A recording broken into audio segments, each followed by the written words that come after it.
11 de febrero, ya merito viene un día muy peligroso, entonces pónganse muy truchas, porque los anzuelos están en el río, pero por todos lados. Muy bien, muy bien.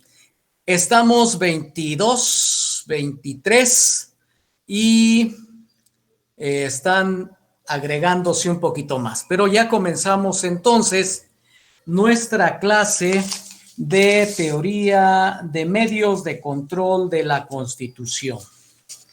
Ya ustedes supongo que accesaron a su Classroom, ya vieron lo que vamos a ver y vamos a ver los sistemas de juzgamiento protectores de la Constitución.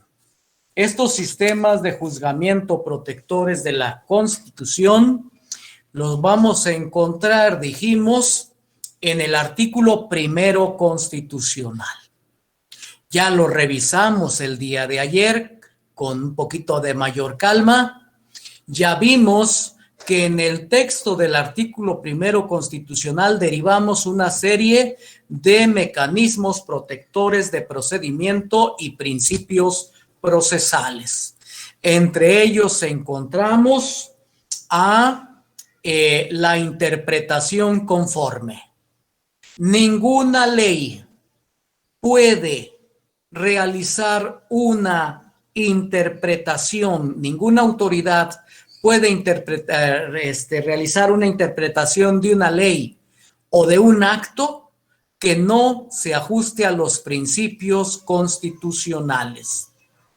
También tenemos el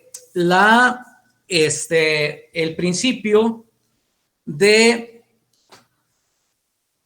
interpretación conforme de el principio de comparación de principios.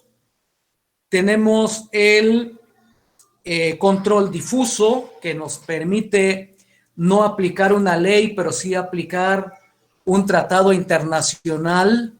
Si la protección de este es más amplia, entonces estaríamos hablando del control de convencionalidad.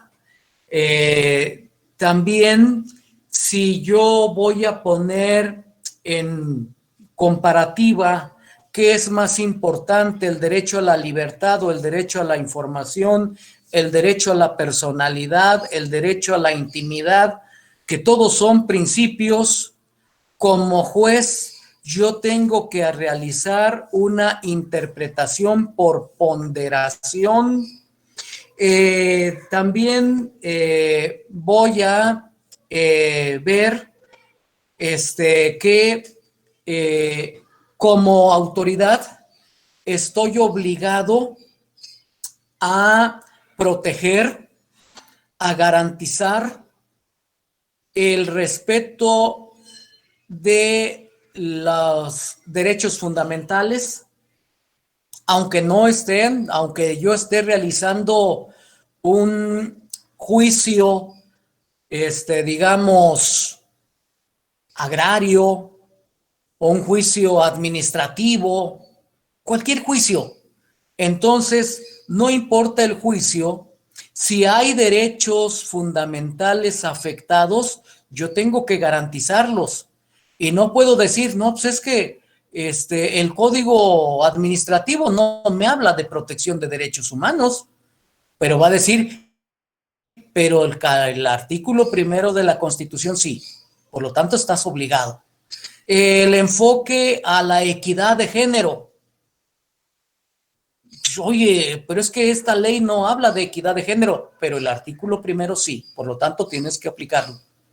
Tiene que garantizarse también la reparación integral de los daños, sobre todo en materia penal, pero también en materia civil y en todas las materias, a pesar de que no estén previstas.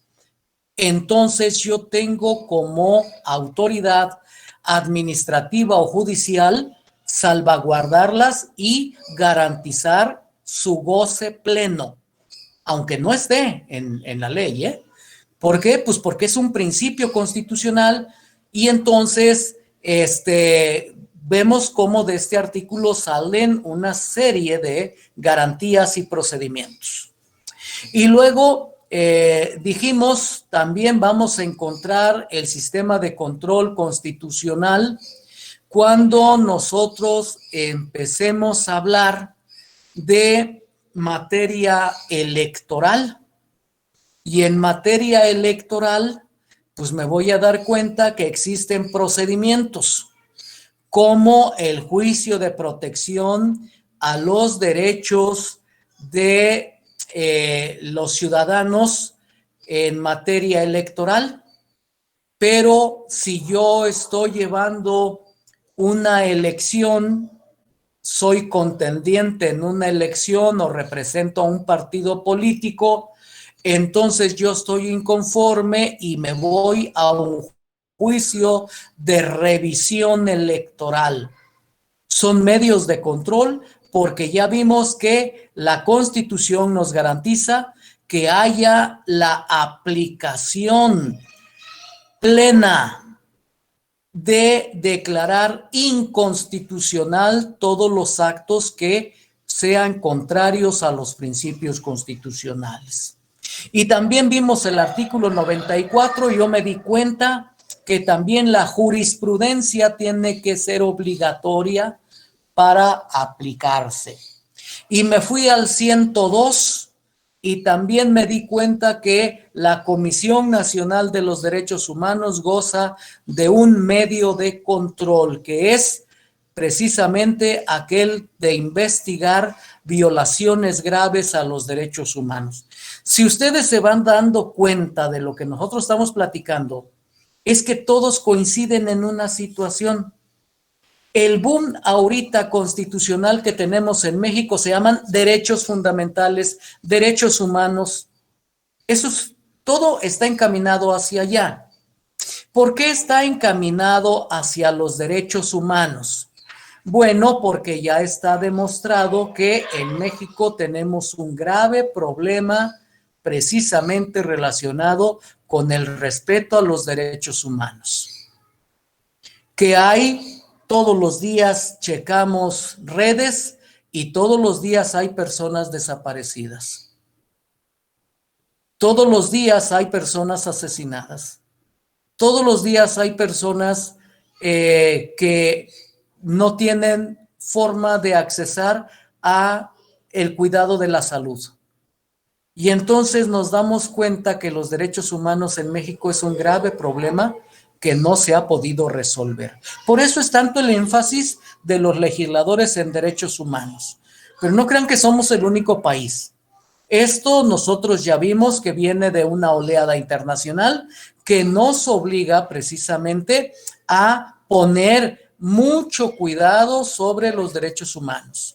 Por eso es que el artículo primero, en su último párrafo, también nos señala, está prohibida la discriminación. Con eso hubiese sido suficiente, pero no, va más allá, muy específico.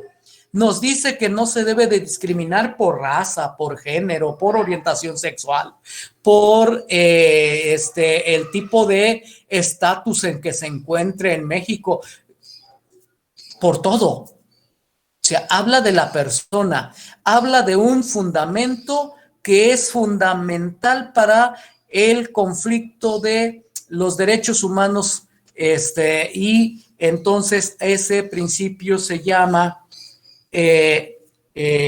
¿cómo se llama? Derecho a, se me fue,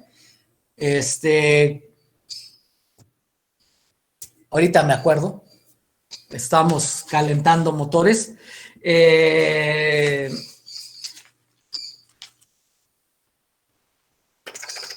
ahorita, aquí está.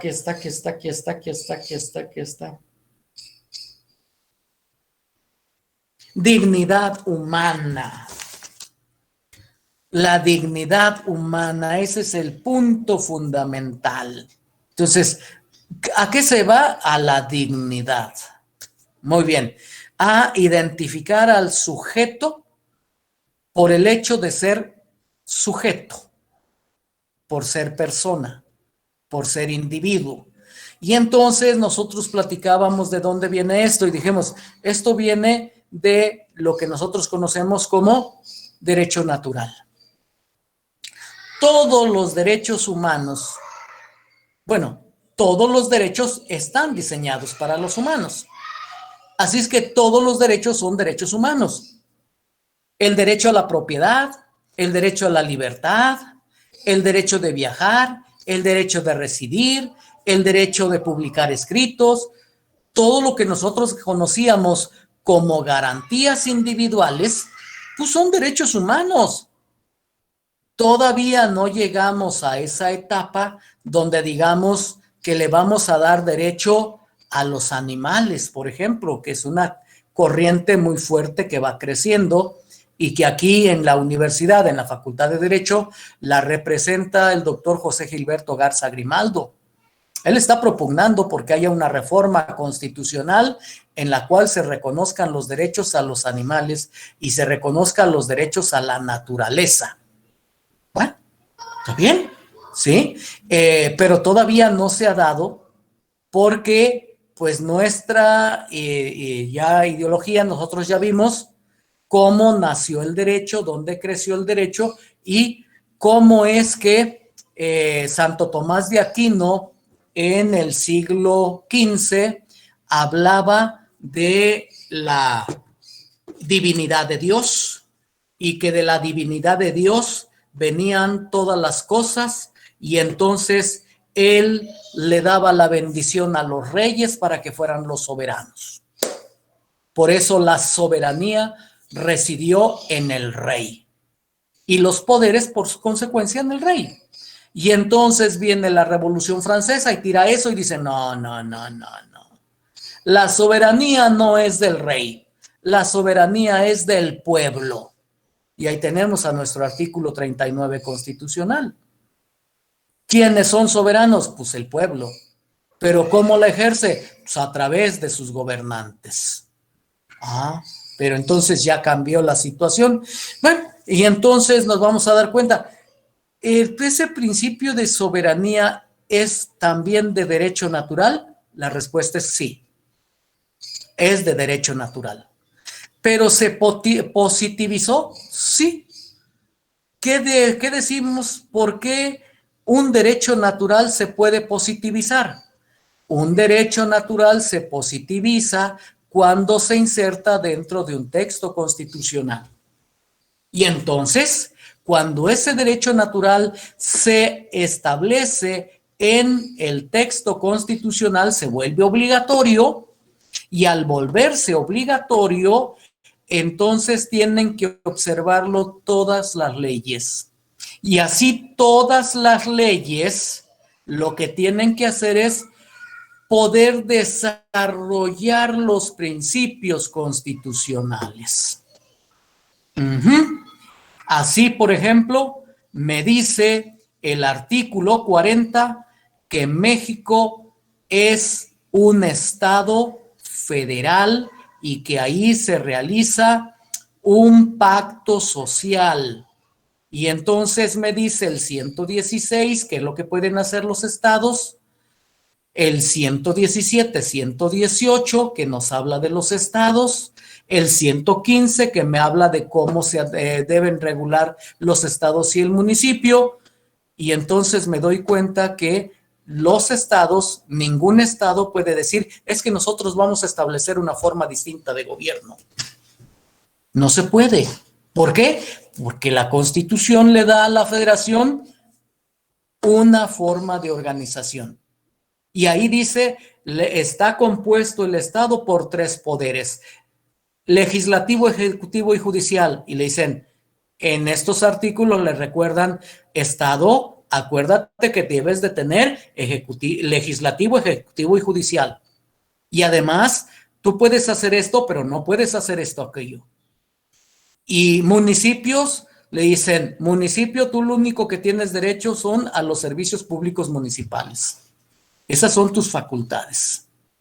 Oye, pero quiero hacer mis leyes. No puedes. ¿Por qué no puedo? Porque es parte del pacto federal. Y el pacto federal dice que la federación se establece con un acuerdo entre los estados para constituir una federación. Nunca dice que los municipios y los estados conforman el pacto federal. Al contrario, el 115 dice municipios, vos eres la base territorial y administrativa y política de los estados. Ahí está. Esos son los principios constitucionales, pero de organización. Y cuando yo veo el artículo del 1 al artículo 29, me estoy dentro del capítulo dogmático que me habla de ¿qué? Pues me habla de los derechos de las personas. Por lo tanto, quiere decir que a las personas les voy a reconocer, todos son derechos humanos, pero a esos derechos humanos le agrego un pedacito más, y ese pedacito más dice dignidad de las personas. Con eso se convierten en derechos fundamentales y son el objeto de garantía de el artículo 1 constitucional. ¿Ok? Para que vayamos entendiendo. Después nos quedamos en el artículo 105 con un medio de control que se llama controversia constitucional. Y en la controversia constitucional vimos que todos los poderes tienen que ir a un procedimiento. Y ese procedimiento implica una demanda, una notificación, un emplazamiento, contestación de la demanda, ofrecimiento y desahogo de pruebas, alegatos y sentencia. Nada más que con una característica muy especial. En este tipo de sentencia no estamos hablando de cualquier sentencia. Estamos hablando de una declaración general de inconstitucionalidad.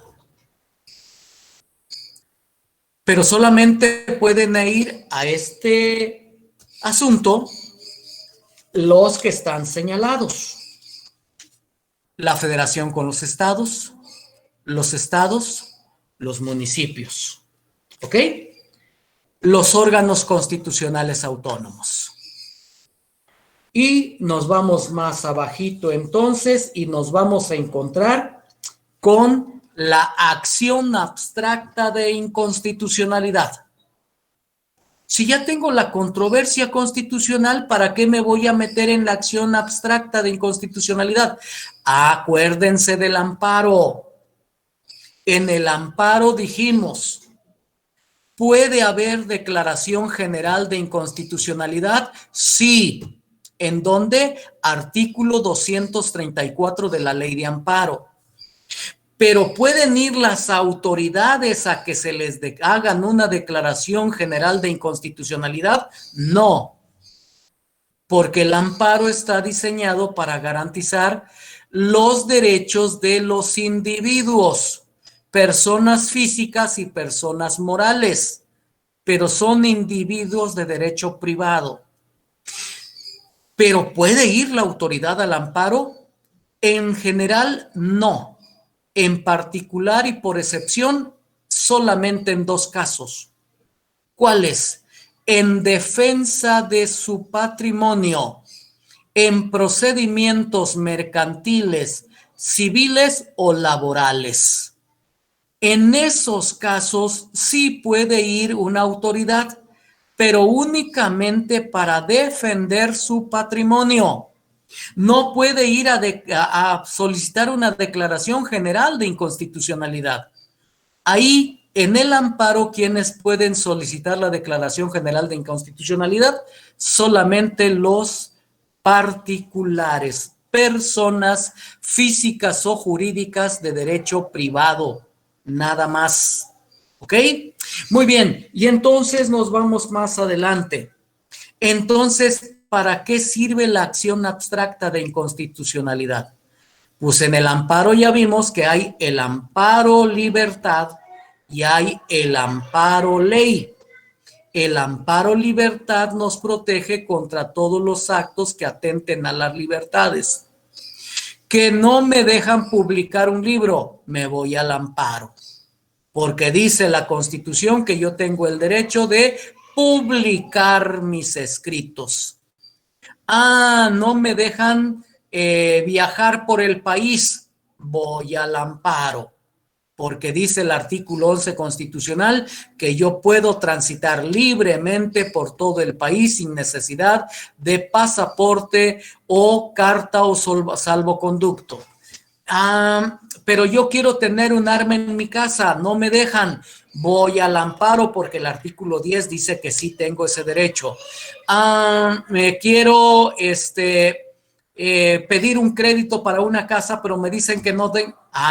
Dice la Constitución, artículo 4. Y entonces me encuentro que yo tengo que checar mi Constitución para saber mi serie de derechos que tengo.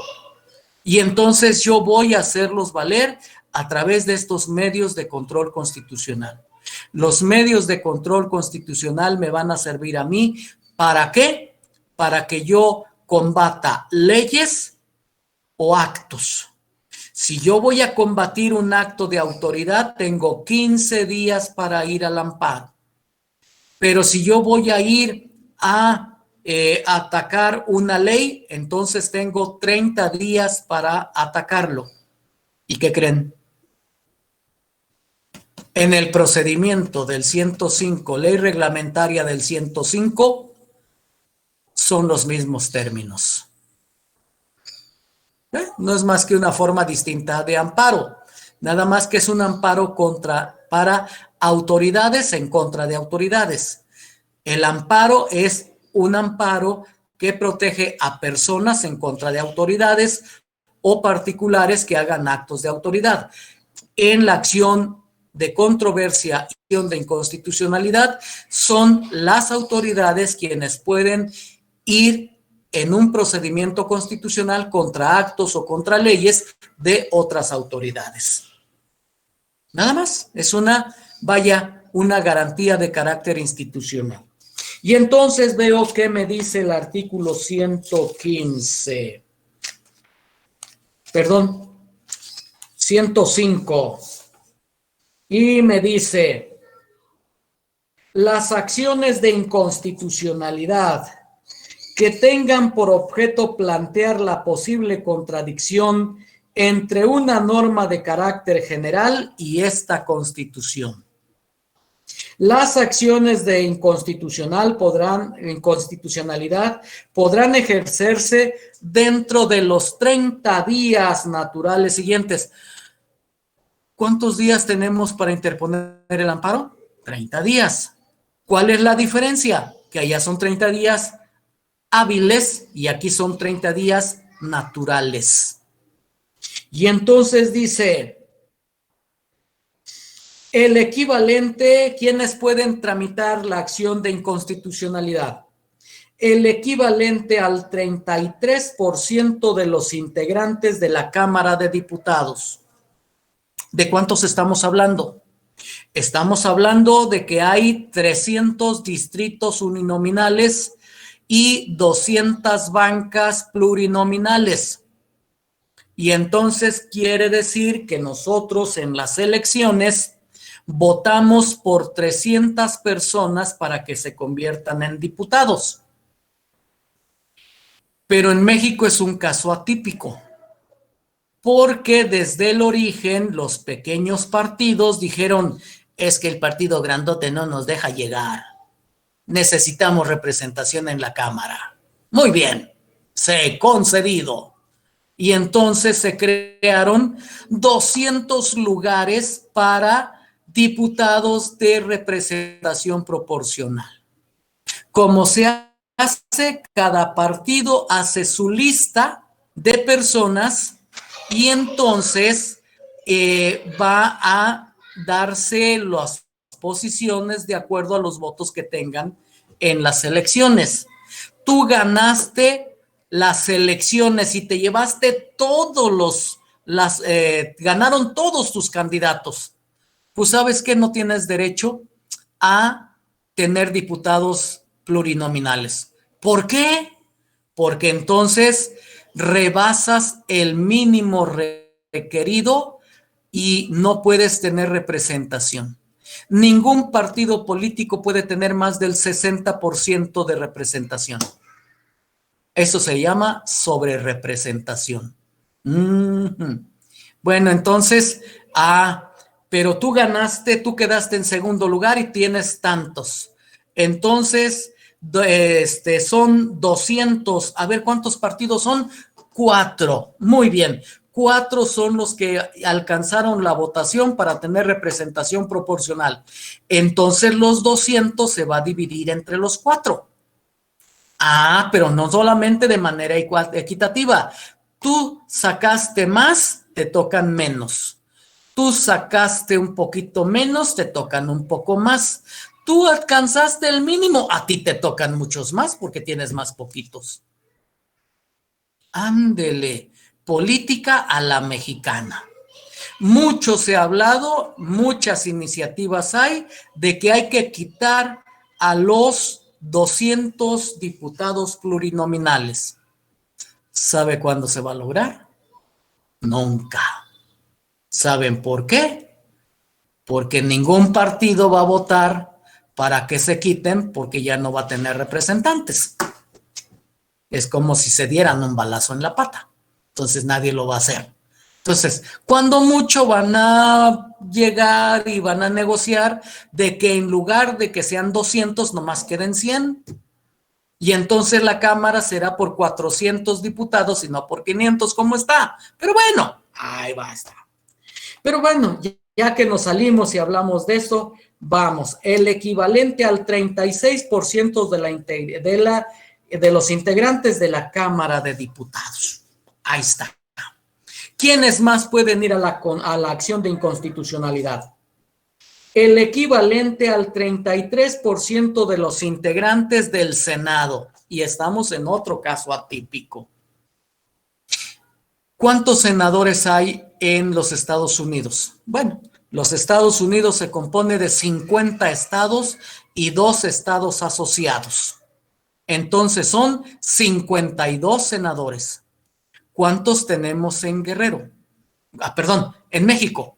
Bueno, tenemos 2 senadores por estado.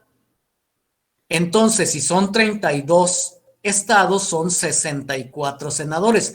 No, son mucho más. ¿Cómo? Sí, aparte los de representación proporcional. Un diputado por cada estado de representación proporcional. Muy bien. Pero además, otro más de representación proporcional. Pero eso se va a dar por circunscripciones. De tal manera que tú ganaste más, te tocan menos. Si tú ganaste menos, te tocan un poco más. Y tú no ganaste casi nada, a ti te tocan muchos más. Y entonces yo checo mi constitución y veo cómo se integra el Senado. Y entonces ya entendí por qué hay diputados uninominales y diputados plurinominales, por qué hay senadores uninominales y por qué hay senadores plurinominales. Y ahí están los porcentajes. Pero aquí están quienes pueden ir a la acción de inconstitucionalidad. Y luego vamos más abajo. El Ejecutivo Federal por conducto del consejero jurídico de gobierno.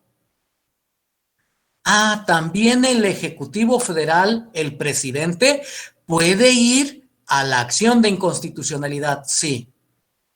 Y no se dieron cuenta de una cosa. ¿Cómo es el proceso legislativo? Es que el proceso legislativo, nosotros tenemos derecho a iniciativa. Muy bien.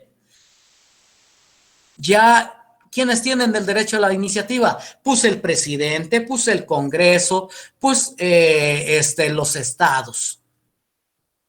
Pues si yo voy a mandar la ley, ¿por qué voy a ir a una controversia contra esa ley? Porque a lo mejor los diputados la propusieron y tú estás en desacuerdo. Bueno, vamos a dejarlo. Está bien, muy bien. Y entonces nos encontramos. Ya se tiene la iniciativa, las comisiones ya la analizaron ya la llevaron al pleno, ya la votaron. ¿Ya es ley? Todavía no es ley. Y entonces llevan la ley con el señor presidente y el presidente dice, no, no me conviene. Y aplico mi derecho de veto. ¿Qué significa el derecho de veto? Va para atrás la ley. No entra en vigencia porque no quiere el presidente.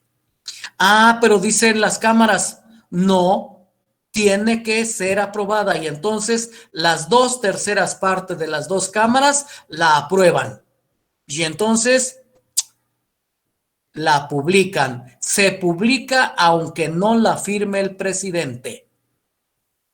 Pues ya que está publicada, el presidente puede ir en acción de inconstitucionalidad.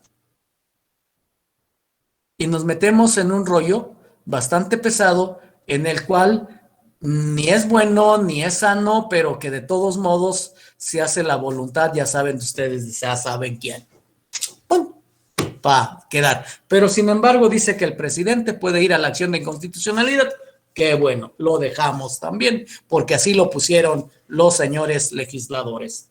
Y luego viene más abajo, el equivalente al 33% de los integrantes de alguna de las legislaturas de las entidades federativas. ¿También pueden ir a la acción de inconstitucionalidad? Sí. Luego dice, los partidos políticos con registro ante el Instituto Nacional Electoral también pueden ir a la acción de inconstitucionalidad, pero solamente en contra de leyes electorales. Lo demás no les compete. A los partidos políticos les compete las elecciones, nada más. ¿Ok? Y luego dice, la Comisión Nacional de Derechos Humanos en contra de leyes de carácter federal o de las entidades federativas. También entonces la Comisión Nacional de Derechos Humanos puede accionar la acción de inconstitucionalidad. Asimismo, los organismos de protección de derechos humanos en las entidades federativas. O sea, no nomás la Comisión Nacional de Derechos Humanos, sino también las de los estados pueden ir a la acción de inconstitucionalidad. Luego dice, el organismo garante que establece el artículo 6 de esta Constitución, o sea, el INAI, el Instituto Nacional de Acceso a la Información, también puede ir a la acción de inconstitucionalidad. Bien, vamos más adelante. El fiscal general y sus equivalentes en los estados, también en los estados los INAI locales pueden ir, pero solamente en contra de leyes locales. El fiscal general de la República respecto a leyes federales de las entidades federativas en materia penal, procesal penal y relacionado con el ámbito de sus competencias. Entonces, el fiscal del estado de Guerrero no puede ir en contra de la iniciativa para el Código Nacional de Procedimientos Civiles. El día de ayer se publicó. Ya está, ya va a avanzar, ya van a desaparecer los códigos procesales civiles en los estados y en su lugar, igual que en materia penal, tendremos al Código Nacional de Procedimientos Civiles. Bueno, vamos avanzando. ¿Quién más puede ir entonces? Dice, la única vía para plantear la no conformidad de leyes electorales a la Constitución es la prevista en este artículo. Las leyes electorales federal y locales deberán promulgarse y publicarse por lo menos 90 días antes de que inicie el proceso electoral. Esto debería de estar en el artículo 41 y no aquí, ya que eso, la materia electoral lo dejaron allá. Luego dice, las resoluciones de la Suprema Corte de Justicia solo podrán declarar la invalidez de las normas impugnadas siempre que fueron aprobados por una mayoría de cuando menos 8 votos. Esto ya lo vimos en este mismo artículo, pero en el capítulo de la controversia constitucional. 7 votos solamente tiene los efectos del amparo. 8 votos y más tienen los efectos de declaración general de inconstitucionalidad. Tercera, de oficio, a petición fundada del correspondiente Tribunal Unitario de Circuito o del Ejecutivo Federal por por conducto del consejero jurídico de gobierno, como del fiscal general de la República en asuntos que intervenga el Ministerio Público, podrá conocer de los recursos de apelación en contra de sentencias de jueces. Y luego la declaración de invalidez de las resoluciones que se refieran a las fracciones primera y segunda de este artículo no tendrán efectos retroactivos salvo en materia penal. Y en caso de incumplimiento de las resoluciones a que se refieren las fracciones primera y segunda de este artículo, se aplicarán en lo conducente a los procedimientos establecidos en los 2 primeros párrafos de la fracción 16 del artículo 107 constitucional. Y entonces me queda duda, ¿qué cosa plantean las fracciones primera y segunda del artículo 107 constitucional? Que ya sabemos que el 107 constitucional se refiere al procedimiento de el juicio de amparo. Y entonces checo rápidamente qué dice la fracción primera, y la fracción primera dice: el juicio de amparo seguirá siempre instancia de parte agraviada, teniendo el carácter quien aduce ser titular de un derecho o de un interés. Fracción primera y segunda de este artículo se aplican a la fracción 16. Entonces me pongo más vivo. Y ahora dice, en los casos, si la autoridad incumple la sentencia que concedió el amparo, pero dicho incumplimiento es justificado, la Suprema Corte de Justicia de la Nación, de acuerdo con el procedimiento establecido y previsto, otorgará un plazo razonable para que proceda a su cumplimiento, plazo que podrá ampliarse a solicitud de la autoridad cuando sea injustificado, hubiera transcurrido el plazo sin que se hubiese cumplido, procederá a separar a su cargo al titular, a la autoridad responsable, y lo consignará ante el juez. Las mismas providencias se tomarán respecto al superior jerárquico de la autoridad responsable que hubiese incurrido en la responsabilidad. Lo que me está diciendo es que en los casos de la controversia y la acción constitucional, la autoridad que hubiese actuado y cometido esta infracción de inconstitucionalidad que fue declarada, entonces lo que va a resultar es que tiene que ser destituida de su cargo. ¿Ok? Y ya entonces vemos cómo está este rollo de los controles constitucionales. No, todavía nos falta uno, el 133 constitucional. ¿Y por qué el 133 constitucional?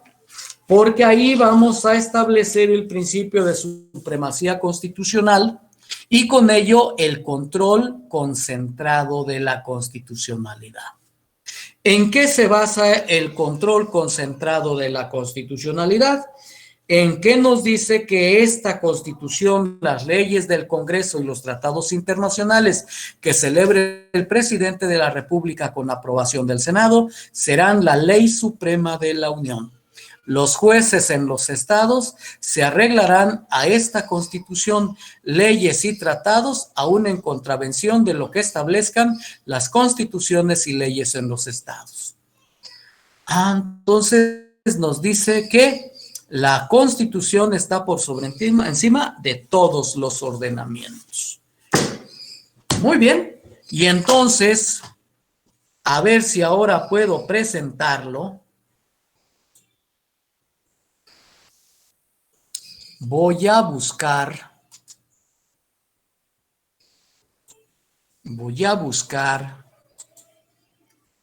mi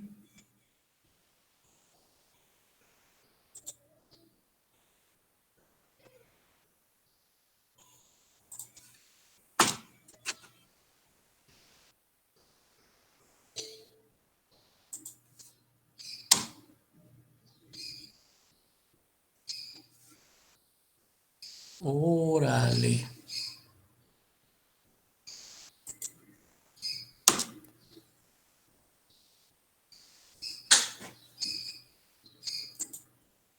A ver si ahora puedo presentarles o todavía tengo que ponerme a practicar un poquito más. Y... Profe, pero ya le sabía. ¿Perdón? Sí, Ya pues, le sabía. pero como ya lo tenía, ya lo había yo agregado y ahora tengo que volver a armarlo para que pueda yo presentarlo.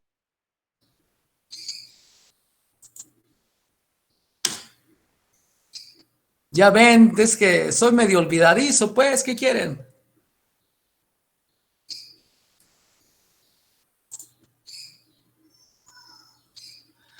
A ver, les pregunto, ¿sí lo ven? Yo no lo veo, yo no lo veo. No, No, yo profe, tampoco. todavía no se abre. Nadie. Híjole. No, no, no, no, no, sí estoy mal, voy a tener que ir por unas clases. No es usted, profesor, está fallando el internet. No, ¿cuál soy yo? Si ya esto dijeran, esto ya lo sabía hacer, pero ya no sé por qué ya no puedo. A lo mejor le voy a echar la culpa a la máquina. La máquina es la que ya no puede. Pero bueno, vamos a buscarle. Ahorita le voy a encontrar a ver cómo, pero de que lo presentamos, lo presentamos. Y si no, le echamos a la judicial, pero de que lo presentamos, me cae. Bueno, así dicen los que se encargan de la justicia, ¿eh? No yo. Diga, así dicen los abogados. ¿Será? Híjole, qué mala fama tenemos. La verdad. A ver. Profe, mi mamá se está riendo. Cállate, cállate. Ay, ¿Eh? espérate. Está tomando clases conmigo mi mamá. Qué bueno, para que vea que las clases en Derecho no son aburridas, hombre. Dice que le manda saludos. Hombre, muchas gracias. A ver. Y hace rato estaba yo haciendo el intento de presentarlo. A ver, medios de control. Compartir. Profe, ese archivo no está ahí en nuestro Classroom. También nosotros nos podríamos Sí, meter a verlo. lo tienen en el Classroom, por supuesto.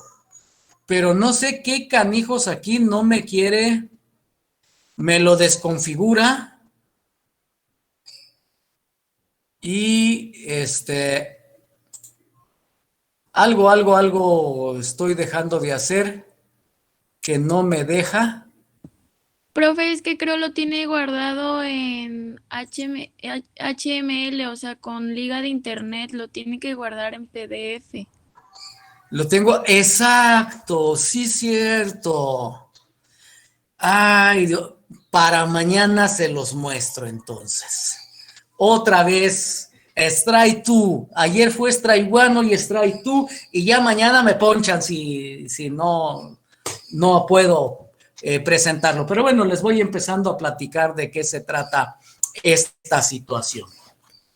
Básicamente lo que estamos planteando en esas notas de derecho de control constitucional, lo que vimos es que el control constitucional se va a establecer para que las autoridades no puedan realizar actos a su arbitrio, sino que tienen que ser actos que estén fundados y motivados en la ley. Ya recordamos lo que dice el artículo 14 constitucional. Y entonces nos vamos a encontrar que cuando leemos el artículo 14 constitucional, nos dice que ninguna ley puede tener efecto retroactivo. Por lo tanto, si una autoridad pretende aplicar, por ejemplo, el procedimiento penal acusatorio a un detenido porque lo detuvo el día de ayer, dice, te vamos a aplicar el proceso penal acusatorio, y va a decir, espérate, no puedes. ¿Por qué no puedes? Porque yo cometí el delito en tal fecha y entonces me debes de aplicar la legislación anterior, porque esta es nueva y entonces a mí me perjudica. Entonces no me puedes aplicar la ley retroactivamente. Pero puede ser lo contrario. Puede ser que dice, a ti te vamos a enjuiciar por el sistema mixto. Me opongo. Yo quiero que me juzgues con el sistema de penal acusatorio adversarial. Pero es que tú cometiste el delito cuando estaba vigente la ley anterior. Pues sí, pero a mí me conviene y entonces yo quiero que tú me juzgues por este nuevo procedimiento.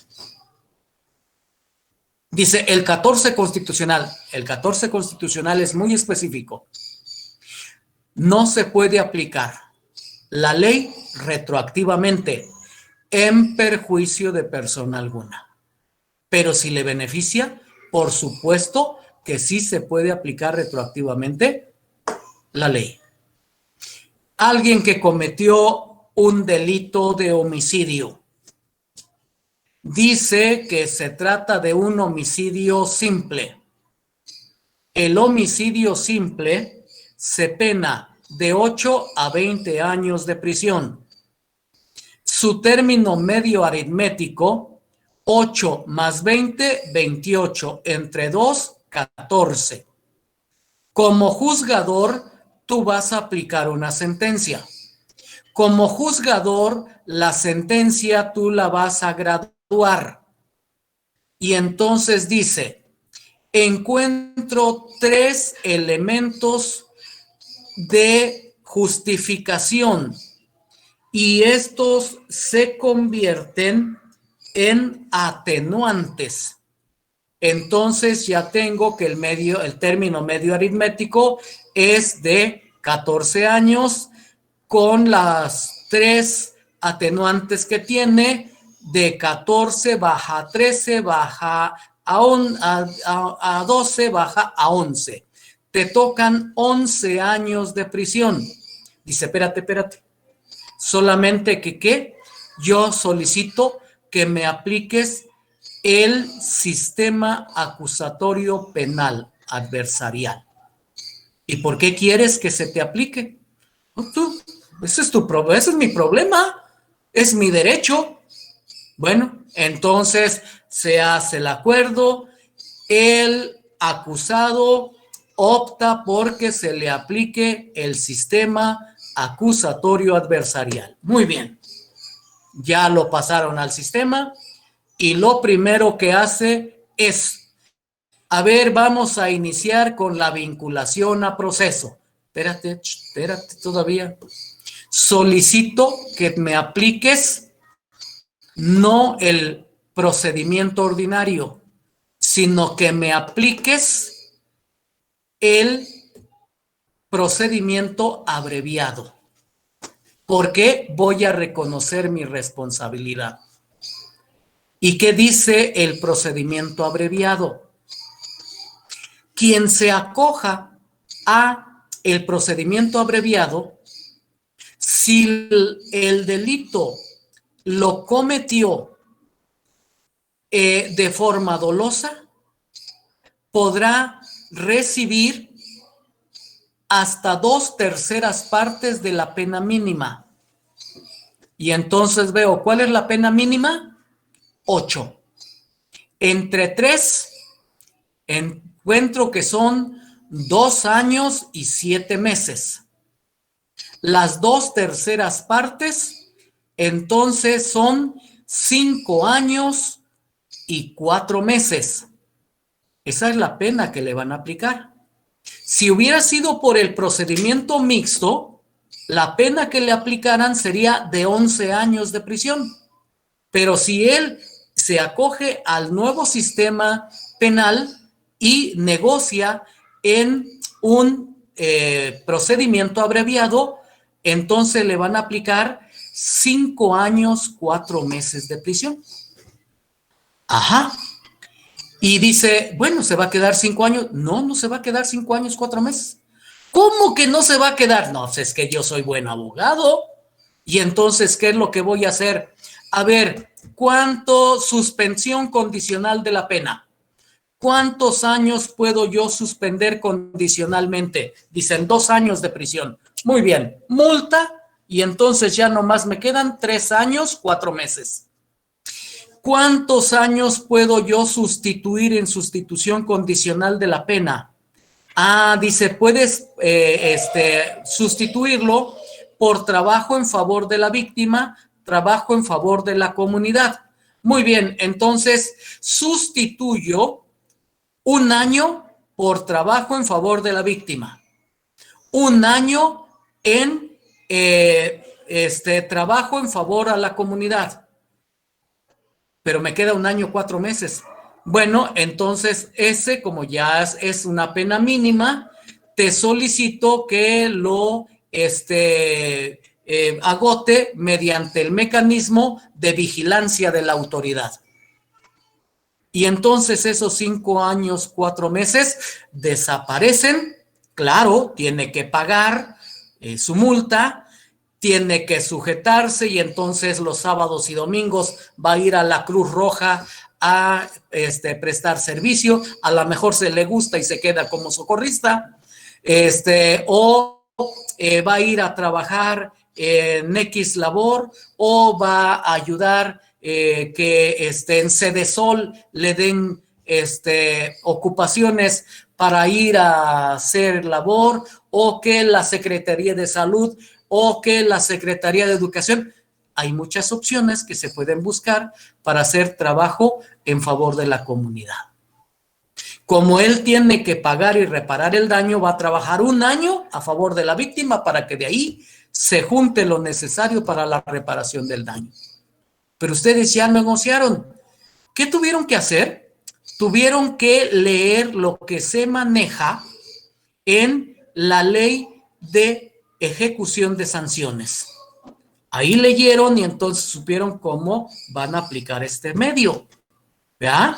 Cómo van a acogerse ustedes a lo que se llama la suspensión condicional de la pena. Y entonces, en lugar de quedarse 8 años de prisión, ustedes ya lo negociaron, y con él, la negociación que hicieron, les bajaron la pena, y de esa pena, y aún más, si resulta que el delito es culposo, le pueden aplicar hasta 1/3 parte de la pena mínima. 8 entre 3 a 2 años, 7 meses. Entonces, 1/3 parte, 2 años, 7 meses. Ok, ya se lo concedieron. Dice, lo pago en multa. Paga su multa y se extinguió la acción penal. ¿Ok? Eso es entonces lo que ustedes tienen que empezar a aprenderse para poder manejar las leyes en México. Acuérdense, y les recuerdo que ustedes no están estudiando para ser la Madre Calcuta. No están estudiando para ser Gandhi. Ustedes están estudiando para vivir de su trabajo, para ejercer una profesión de manera lícita, y ustedes conocen los procedimientos y ya vieron cuántos procedimientos hay. Les recuerdo los procedimientos. Sí, profesor, ¿Sí? ya checó su horario, ya está acabando el tiempo. Ay, Dios mío, 11:57. ¿Por qué se dan las horas tan chiquitas? Es que Está cuando muy a buena uno su le clase, gusta lo profe. que habla, se pasa el tiempo bien rápido, profe.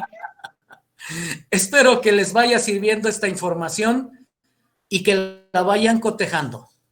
Que entren a su Classroom, vayan leyendo los documentos que están ahí, y entonces, como ya se nos acabó el tiempo, nos vemos mañana. Faltan 3 minutos para que comience la próxima hora, entonces nos vemos mañana.